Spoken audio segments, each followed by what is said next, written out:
Vermeli. Annesine koymalı. O bana tesen ba. Değil. Ve o yerinde yazı gelsene iş koyun kırkendiyse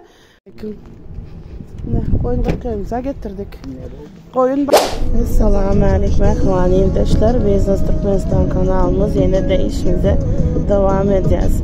Ehvani yurttaşlar şu koyun kırkan aparatımızı insan kocasına hazırına para veriline koşturmana varız.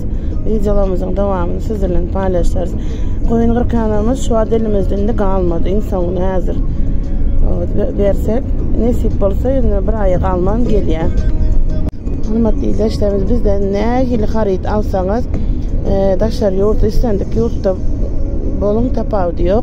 Bize imodan, WhatsApp'tan, Instagram'dan, TikTok'tan her yerden ulaşabilirsiniz. Öyünüze eleyince eltip verip işledip videosunu size uğratıp verebiliriz. Hemen sağ olsun aycan.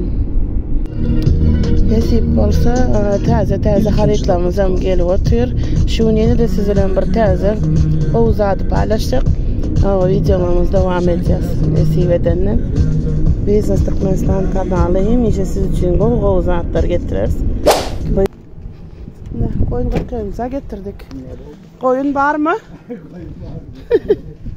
40 göre lan. 40 görüp tavşıralım. Şu işledi görüp ne işledi gör güzeli. Ne işledi? Skor ne ale skor güzel. Vermeli. Annesine koymalı. O bana tesen ba. Değil ba. Öyle işte valla ektiği iş vermeli.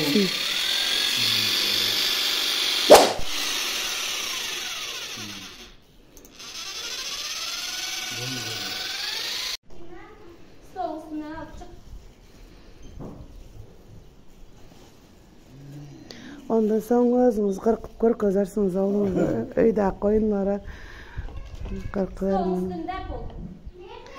Ve o yerinde yazı gelsene iş koyun kırkendiyse o gidip kimin koyunları bağlısı kırkıp vermeli.